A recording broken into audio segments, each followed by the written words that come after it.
Šodien runāsim par dzīves lielajiem lēmumiem. Es tiešām esmu pārliecināts, ka mīluļu izvēle un ienākšana ģimenē ir šāds lēmums. Mūsu ģimenē tas manai sievai prasīja 5 gadus man pārliecināt, katra teikuma beigās sakot, Oskar, mums ir laiks sunim. Kad es salūzu, tad es sapratu, ka tas ir tikai sākums, jo jāsāk domāt, kurš suns būtu vispiemērotākais mūsu dzīves aktivitātei, mūsu dzīves apstākļiem. Rezultātā mūsu ģimenē ienāca Zigijs. Kā izvēlēties savu mīluli? Par to šodien Dinotēkā. Beidzot, Laura, tas liktenīgais lēmums mājās ir pieņemts. Mums būs mājdzīvnieks.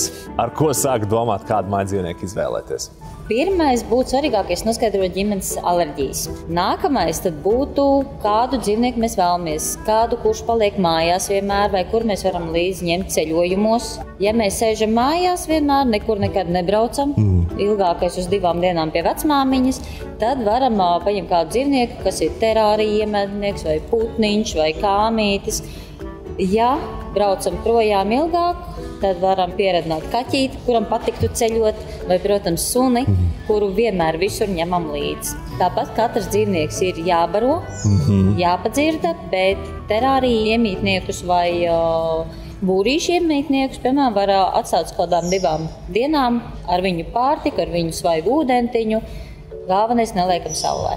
Zivtiņas akvārija, kas pēc idejas ir mazāk darba, ir jārēķinās, ka akvārijas ir jātīra, ir par zivtiņu jārūpējas, ir jābaro. Dzīvnieks ir mūsu atbildība. Jā. Liels, mazs vai ne? Jā. Ir jāuzņemās atbildība un jārūpējās par viņu. Kad es meklēju Zigiju, man viens no tiem kritērijiem bija mūsu dzīvesvieta. Mēs dzīvojām dzīvoklī, tātad es skatījos suni, kurš būtu atbilstošs dzīvokļa apstākļiem, kurš būtu atbilstošs pilsētas videi. Tas man šeit ir ļoti svarīgs kritērijs. Ir dzīvnieki, kas var dzīvot dzīvoklī, un noteikti, kas ir lielāki suņi, kam būs grūtāk dzīvoklī. Ja dzīvoklī nav šī vieta, ir jāsāk domāt par to, ka varbūt mazāk dzīvnieciņu. Vai kādu savādāku. Ja agāmai vajag horizontālu terāriju lielu, tad hamelionam vajag vertikālu.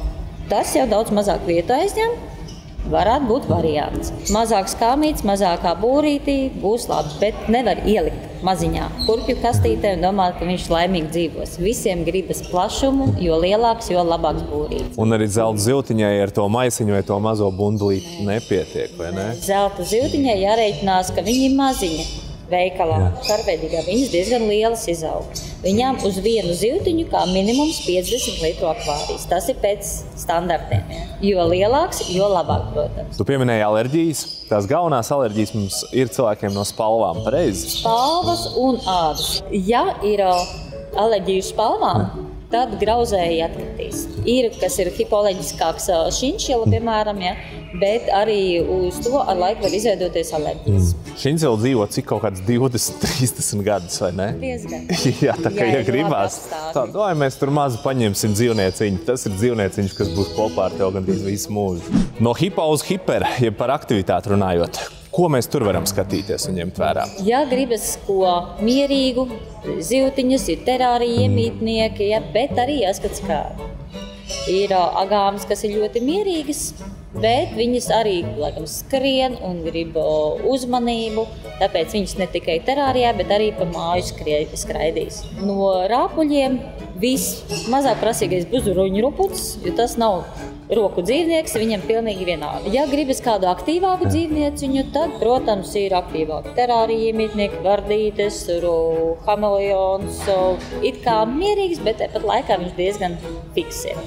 Grauzējiem jāņem vērā to, ka viņi ir ļoti aktīvi tieši nakts laikā. Lielākā daļa ir nakts dzīvnieki. Piemēram, degu, kas dzīvo apmēram 7-8 gadus, ļoti aktīvi, ļoti mīlīgi, ļoti jauki var pieradināt pie rokām. Viņš skrien lielāko diennakts daļu visu laiku savā ritenī. Ja traucēs skriešana pa riteni, degu nebūs jūsu dzīvnieks. Laura, milzīgs paldies. Skaidrs, ka tas ir tāds labs zinātnisks pētniecisks darbs, ko veikt visas ģimenes ietvaros, katru vakaru mazā sapulcītē, likt Excel tabulu ar plusiem un mīnusiņiem, jo ir no kā izvēlēties, un mēs katrs varam atrast savu īsto mīluli. Un, protams, ir arī mīluļi, kas ļoti gaida saimnieks. Tie ir mīluļi patversmēs. Par tiem mēs arī runāsim nākamajā Dinotēkā.